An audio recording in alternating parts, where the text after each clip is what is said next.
Good morning. I do agree with Pastor Caleb to talk about that one piece that cannot be taken away. And I do understand that.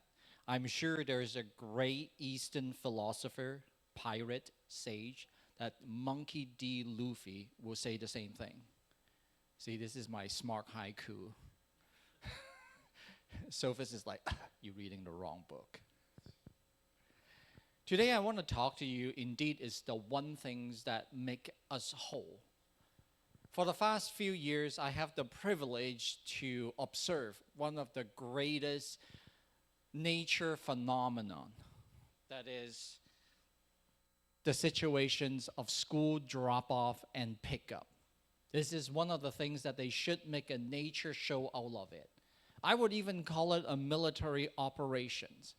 For the last 3 years, I watched these things happen and happen and happen, and I'm still in awe. And picture this with me for a second. Think about that, one day these soldiers is riding in this humongous aircraft as they're flying into enemy territory in the storm. When the light turned green from the inner cockpit, the jump master stand at the door. He looked left, he looked right, and then all he said was, "Go, go, go." And here it is, these soldiers with the arm crossed, lunging themselves into the darkness, into the enemy territory. And this is how I feel like in every day in Mere Elementary School in the drop-off zone. 5 cars by one, these doors flung open. Mini door went just flung open. And you see these kids. And then before their little feet can touch the ground, and you see them just sprint off into the running. All these things blur out into a shadow. Paw Patrol backpack. Bluey. And some of the older kids will carry these backpacks with wheels on it. And they make this tremendous sounds like roaring thunder. And all these kids know exactly what to do. As soon as their feet hit the ground, they break into this Naruto style running. And their mom or dad would say a few words. "I love you. See you this afternoon." And the kids would say, "Bye." Within 15 minutes, about 300 and some vehicles will line up in turn to turn. And then 500 plus students will line up in the assembly area. And for the 3 years I watched them, they never had an accident. It is truly a military operations. But that's the life of an elementary school students as I see it. And pickup time's a little bit more relaxed because they got out there a little bit earlier. And as I am a chatty parent, I would talk to the kids' parents. It's like, "Hey, what do you guys do?" But somehow that this is almost a magic item. And this is where all the parents is comparing. "Oh, I have this set up for the kids. I have that set up for the kids." But it still comes into the pattern. Singaporean math, Russian math, K-pop dancing, calligraphy, coding camp, math kangaroo. And then to top it all off is piano and swimming lesson, depends on the day of the week. And it is perpetual in a circle. But sometimes that being a nosy pastor, I will ask that, "Oh, are all these good for them?" Because it seems like that from Monday to Friday, this schedule of a kid is so exhausting. But the parents would agree with me because all of them said that I am so tired. I'm taking them here, I'm waiting for them there. But then all these things, does that bring to the greater good? And sometimes I try not to be snooties, but I ask them that, is that good for you? Is that good for them? But some parents would even argue with me, or maybe feeling a little indignant. It's like, well, these music class, these dance class, is to give them better peace. But I said, it seems like that on the way taking them to these classes, they're kicking and screaming. Is that peace? And they're mad at me, but I'm back off. I don't want to upset people. But in this world of so many, many things, does that give us peace, or does it give us scatterbrain? I'm not making fun of anyone. But some of the young people do the same thing. Some of the young adult nowadays, they're so involved into learning, try to get better, to get a life hack. They're listening to audiobook at 2 times speed. If there's 3 times, they will go at it. More of them, more of this. But all these good things, does that give you peace? But here am I going to argue that not only that we need all these good things, or maybe we should be selective all these good things. But what's really important between the good things and the good things, that we need this relation. We need this tether. We need a center. We need a counterweight just to balance all these things. Otherwise, all these things is going to fly us apart. So today, I'm going to hijack a bit of this story of Jesus is in a dinner party with his friend Mary and Martha. So in this little gospel story, we're going to talk about the one thing, which is this intimacy with God. And how is this intimacy with God that can really echo the good things in our life? Can we start? Yeah, there you go. Thanks for the timer. I don't want to run over. So let me read to you today's gospel message. It's in the Gospel of Luke. As Jesus and his disciple were on their way, he came to a village where a woman named Martha opened her home to him. She had a sister called Mary who sat at the Lord's feet listening to what he said. But Martha was distracted by all the preparation that has to be made. She came to him and asked, "Lord, don't you care that my sister have left me doing the work by myself? Tell her to help me." Oh, Martha, Martha, Martha. I mean, this itself can be just a simple parable or moral lessons. But I like to ground us into these biblical story by telling you a bit of the context, why these things popped up in this place and this time. So it anchors us into why Jesus do these things. It's just not to tell us to be selective. Sometimes some pastors like to use this passage to involve people into more church serving. But I think this is a message about discipleship, more like the intimacy that you need in the discipleship relationship with Jesus.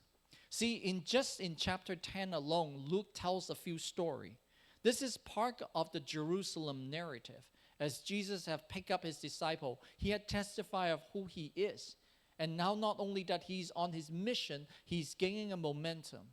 Not only there's 12 that following him, just in chapter 10 alone, it said that there is 72. Now in this process that they're proclaiming Jesus' name, they have seen that demons fled. And even Jesus flashed back a little bit, "I have seen it. Satan fall like lightning."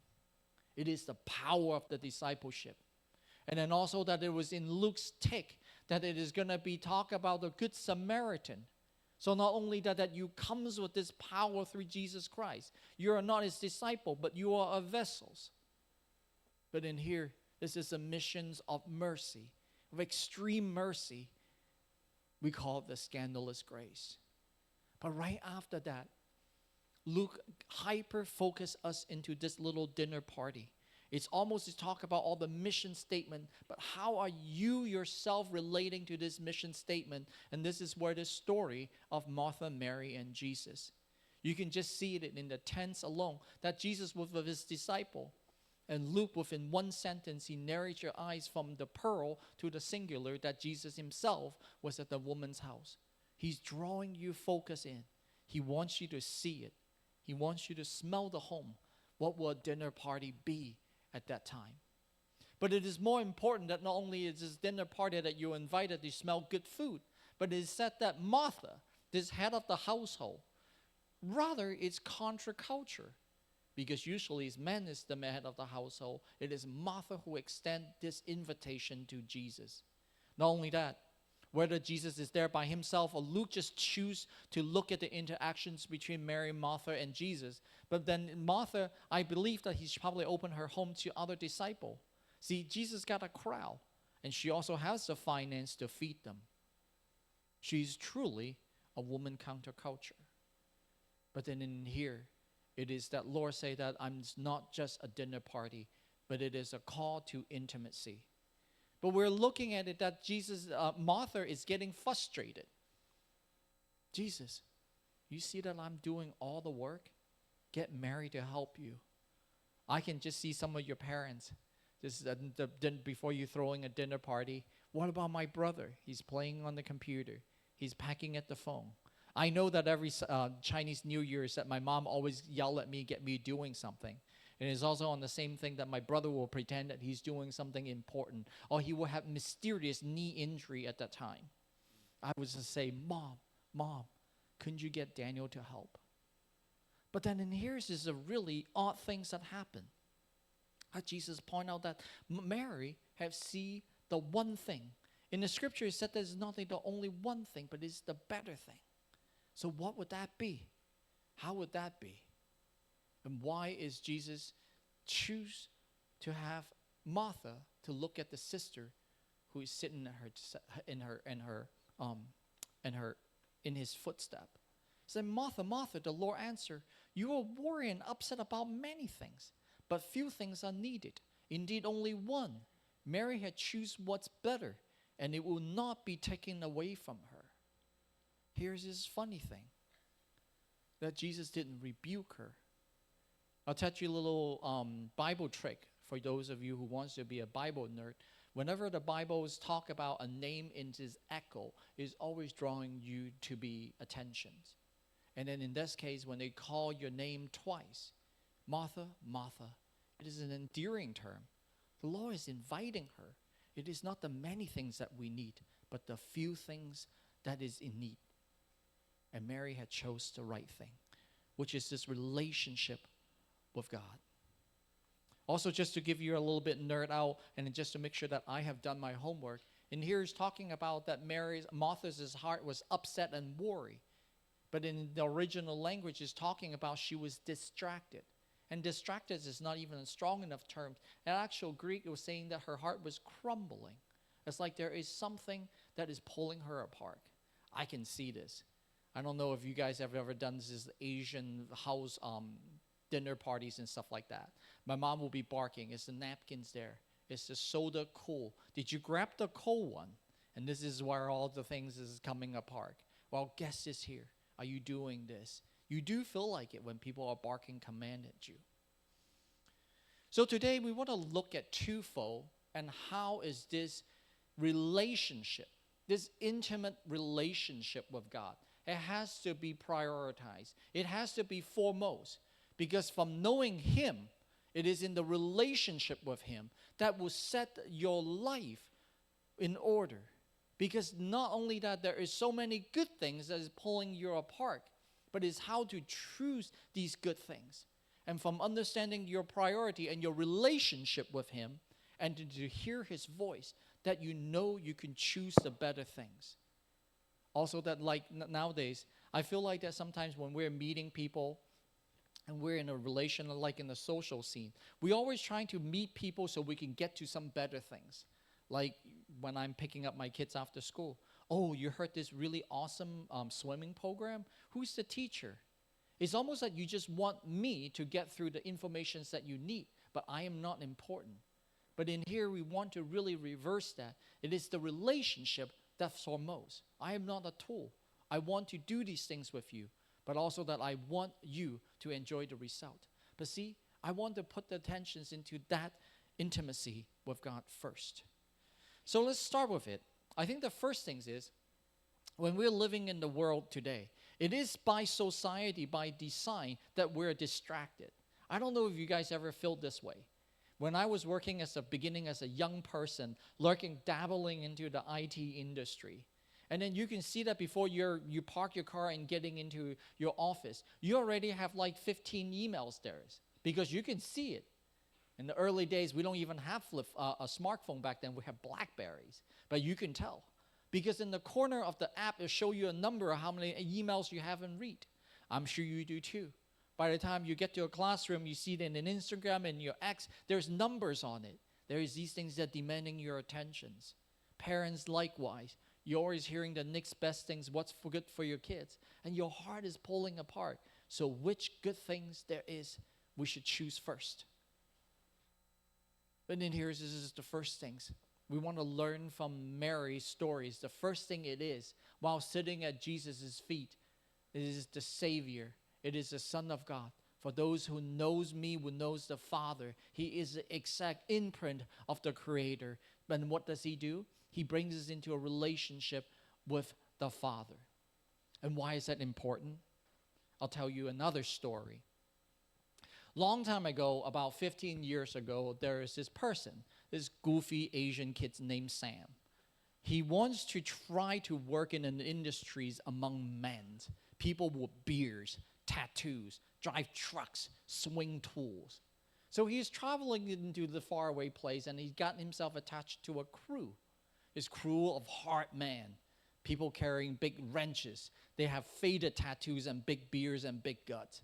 They talk in simple words and they talk with this gusto. Oh, I love it. Or Sam loved it. But since there was the day that he's introducing all the new guys, so Sam was partnering with this other kid. We call him Other Kid. But unlike all the newbies, while we're always trying to please the foreman or the journeyman by what we can do, by how fast we can learn, by how eager we are, this kid, we just call him this kid. He has an air of confidence that is unlike all of us. He's not trying to please anyone, but his eyes is always fixated onto the weird things that we thought.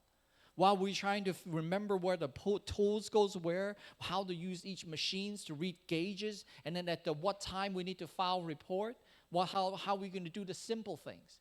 We learn how to swing ladders without knocking down people. We're trying to join this symphony. It's a man's and machine. Yet this kid, he stands there sometimes and he just wanders off. It's always a trip that you can see that his eyes is carefully looking into the whiteboard. Not only that he's trying to understand what we're doing, he's looking at names and foremans from different job sites. We thought that he was really weird. While we were asked at what time do we show up, when are we going to take lunch, he will ask, what is the other job site's radio code? So what an odd guy. But there's this one day in the job site, something happened. All the machines is roaring to life. And then you can see that the few barks coming in. And then everyone's starting to scream on top of each other. And there is going on. It's because we have a catastrophic failure. Some machines is going haywire and we can't just shut these machines off. Some of these pumps is going and is just in maybe in thousands of PSI. And then while we are all going into this panic, this kid comes in and waves the magic wand. And it is to cause the storm to stop. There's one thing that we would never do as newbies in the job site, which is grabbing the foreman's radio. But here is this other guy. He keys in the exact code to another channel. He asks these people by name and then he gives sequence of order to what pump to shut off and who should be doing it. It is almost that he understands that before, further than we can understand. While we're so fixated into doing our own thing, where did he get this knowledge? But sure enough, whatever he did, the foreman can't get mad because he solved the problem. While the pumps and all the gauges start reverting back to normal, to green, we can take a deep breath. But sure enough, at the end of that day, you see a brand new construction truck comes in, and we knew it's the owner. We knew exactly what he was going to talk about. As we round up without even saying a word, the owner came in. No hello, no nothing. All he said was, what happened? And now you see this foreman with big muscles and faded tattoo, stuttering, trying to answer the foreman, the owner. And then he asked, so who calls it? And then no one said anything. Until one foreman said, it was one of the new kids. And the owner said, which new kids? And this is where I felt all the cold sweat just perspiring, leaking out of my body. Because there's only two. It's me and Doofus over here. And I find myself wanting to back away from him, but my feet was like in quicksand. I couldn't.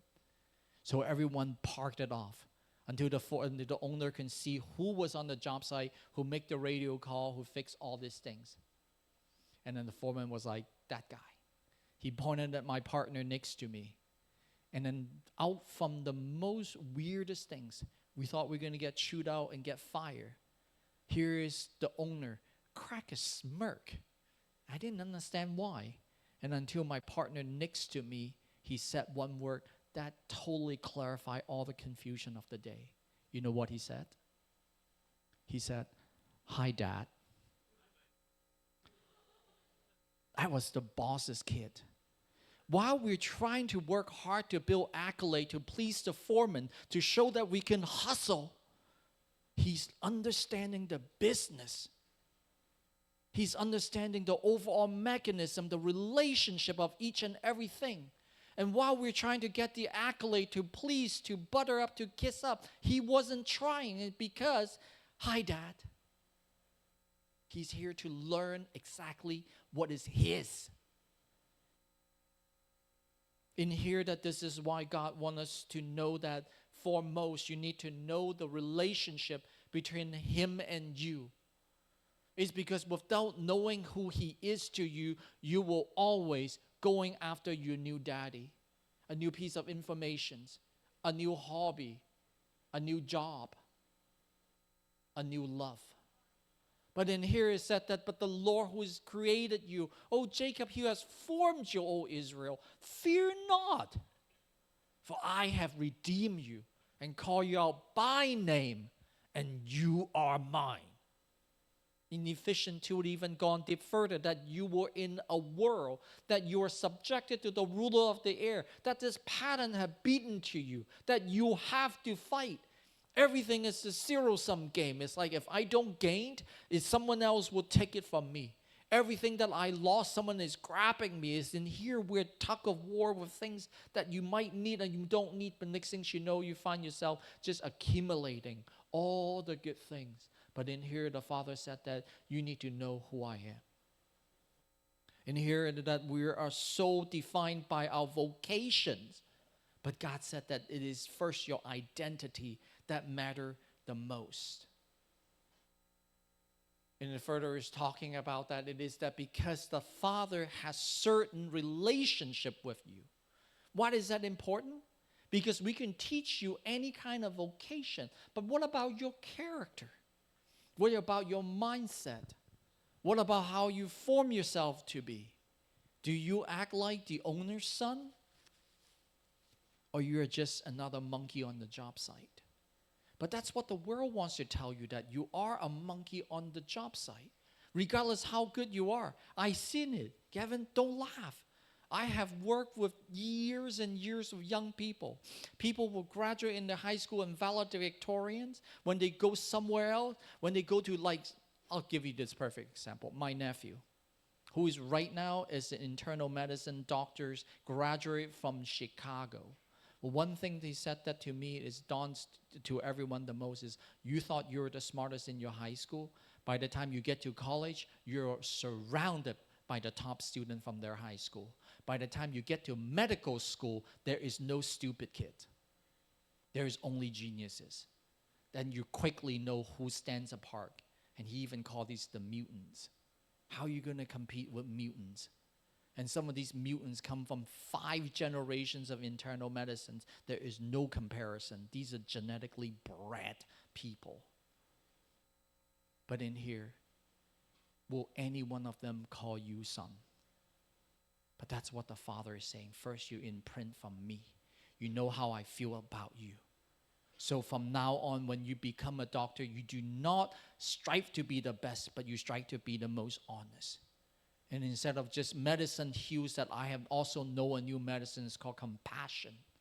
I know a new dose of mercy that sometimes is not just your physical need the most. It is that your soul. So the first things we want to look at is that the one thing, the intimate relationship with Jesus that bring, it is that your sonship, your daughter.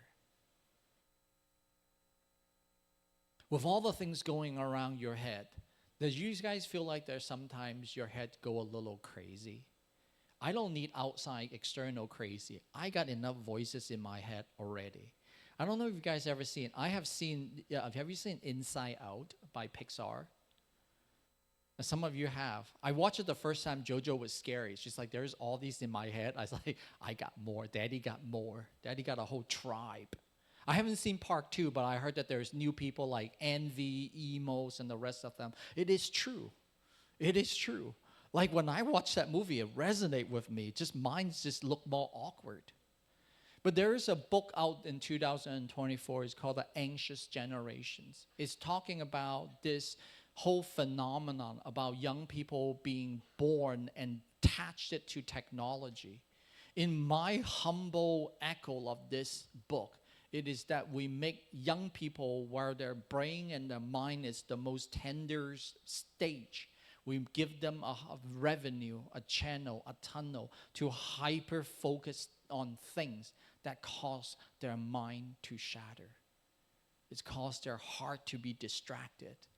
You can disagree with me, But if you ever look over on someone's shoulder when they're doing TikTok, they wouldn't care what you're watching on. Cat video, something squeezing like slime, and next thing you know, a crazy dance, and then there's an animate photo. And it's just, you look at it, but it's called doom scrolling. You scrolling, and there's bottomless fit of it. You never remember what you saw before. You remember a chuckle, oh no. You're talking about becoming a schizophrenic? You put yourself in front of that short form video for about a day or two, and you see how your inside feel like. It's almost like these things will understand your psyche, and they're feeding into all the emotions of it. But you also know that once your mind's being plagued and run by your emotions, you know exactly what happened. Well, your sister probably know. You probably smack him in the head for once. See, you can't let these things take over. But what can counterweight? In the Pixar movies, always joy. But then in the life, is joy strong enough? But we're talking about the second things that we're looking at, the second levels of antidote, that to the world that is causing you to be fragmented, it is that his voice. Joy isn't strong enough. It is his voice. It is the Father's voice that will counterbalance all of those. Even in the movie that we see in Pixar, all these emotions with all the dials and switchboards, and they're fighting over it. But who will govern it? It's only the divine voice of fathers can do that. And we're going to take a look what this fathers wants. But I believe that he wants to call this fragmented heart of ours, to be mended. In Israel times, even in Jesus' time, Israelites learned this prayer. It's called the Shema prayer. They're still doing it. You can look it up online. There's one touching moment that I see a lot of Israeli soldiers stop what they were doing, and they were doing the Shema prayer. Hear, O Israel, the Lord our God. The Lord is one. Love the Lord your God with all your heart, with all your soul, with all your strength. These commandments that I give you today are to be written, that to be on your heart. But sometimes when we're looking at a commandment, we're looking at punishment. But in truth is when your head is light up, every emotion's inside of your head. Anger is talking, self-judgment, jealousy, and they're screaming at full volume. Who can tell them to shut up? But I believe this is exactly why the Lord said that you have to pray this prayer several times a day, because your Lord's voice is commanding your head to stop. Stop. You do not need to talk right now. I need a little head space. Do you guys ever have a moment in your life you say that I just need a little alone time? I learned this. Recently I learned this. My daughter doesn't need more of my voice, and that sometimes I just need to let her put on her headphone and just find yourself. Know that whenever you are, Daddy is loving you. But I always end with this. Pray. Ask the Holy Spirit to speak to you, because he speaks to you more directly, more understanding of how your heart feels than I can ever be. It is almost like yourself walking in a noisy street. What will you do? I hate to do this. People said it's not safe, but when I go to San Francisco, sound cancellation on. I need to be in my zone. When I need to do something, when I need to write this sermon, I have this on just snuck to the ear. I do not need one extra voice. Why would our phone have focus mode? Because there's a moment you need to do the one thing. But has that one thing be in your life? Is God, I need a long time with you. A lot of times when young people start to pray, you should examine your own prayer. Do you have a tendency to ask God to provide you in revenue and strength and in blessing to do things that is pulling you further away from God? It seems like that we're always asking God to do things for me so I can be further away from you. I know this girl ain't good for me, but Lord, can you change her but make her like me? Lord, I know this job is demanding. It's pulling me into a field. This company culture is weird, but Lord, it looks good on my resume. Will you get me a job there? Lord, the simplest things. Can you give me lots of money? Can you let me find my own security through finance? Imagine that. What if today you go ask your father, the things I want the most, it's stuff and not you. And guess how the father feels? But yet, Shema is not just a command. It is a gift. It is an invitation. It is an invitation to what? Earlier we talked about this little scene with Pixar, all these emotions screaming. You ever think about that? The Lord God himself, your creator, he's not here with his arm crossed looking at you like he's mad. He's doing stuff like this. When fear is screaming, or you can fill it up with jealousy, envy, self-doubt, self-loathing. But he's saying that to my children, Zion, do not let your hands be weak. The Lord your God is in your midst. The mighty one will save. He will rejoice over you with gladness. He will quiet you with what? With more talking? Quiet you with love. He will rejoice over you and he will singing. Last time I talked that I showed you that I like to be near river. Unfortunately, I have this lack of balance that sometimes going to the river, it become more participations into the river. Gravity just does not like me, but I like to be in water. It's just the slow motions of this fluid. It calms me down. And the things that is spinning in my head stop. And then in prayer, I do feel like this. When I say, Father God, every good things in my life, want to sign up for these things for my daughter, wants to get a gift for my friends, how when I should go see my dad. But in turn that when I go sign things up for my daughter, I'm being most away from her. When I want to get these things for my wife. But will that thing create more relationship? And sometimes when I want to go see my dad, all I can do is, hi dad. I give her some favorite treat and then I disappear. And then out from his old soul, all he look at is me. He's like, can you stay? My dad always say, I can't eat all this. But the thing is, have I ever slowed down to eat that little dessert with him? It's the intimacy with God. I'm here to make a dare claim that all the things that we do, we need to surround ourselves with the center of it.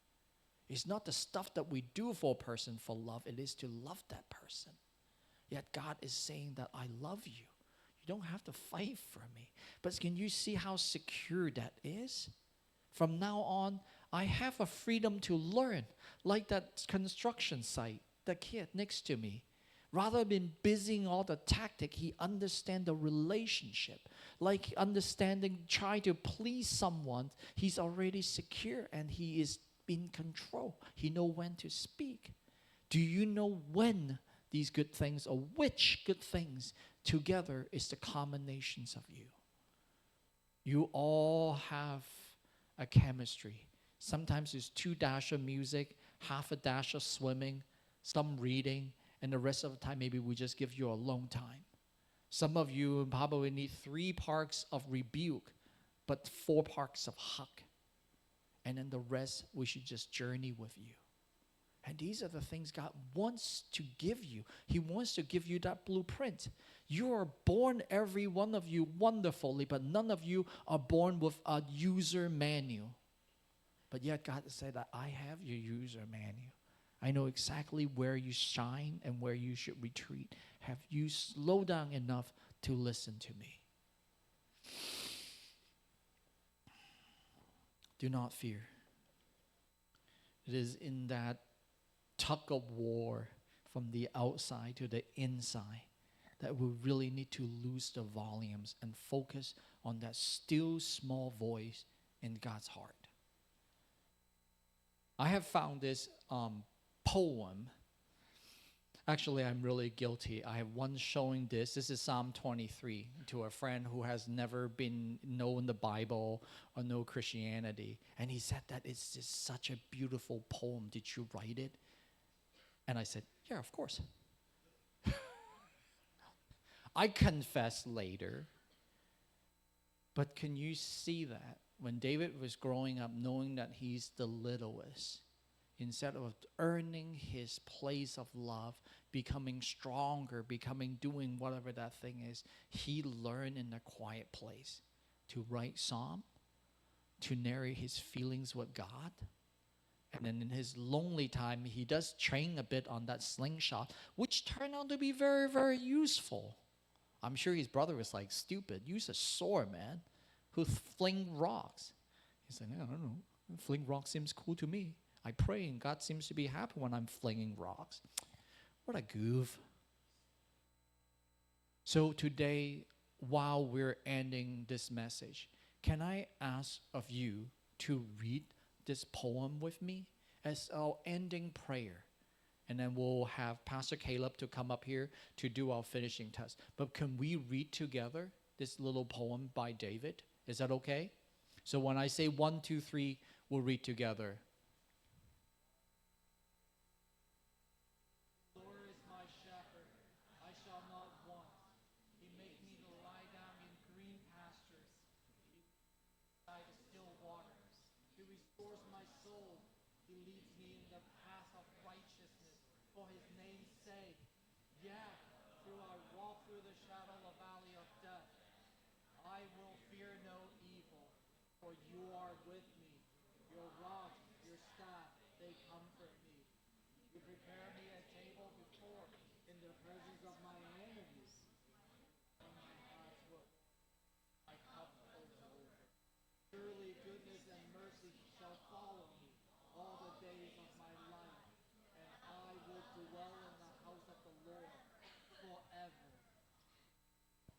Pastor Caleb?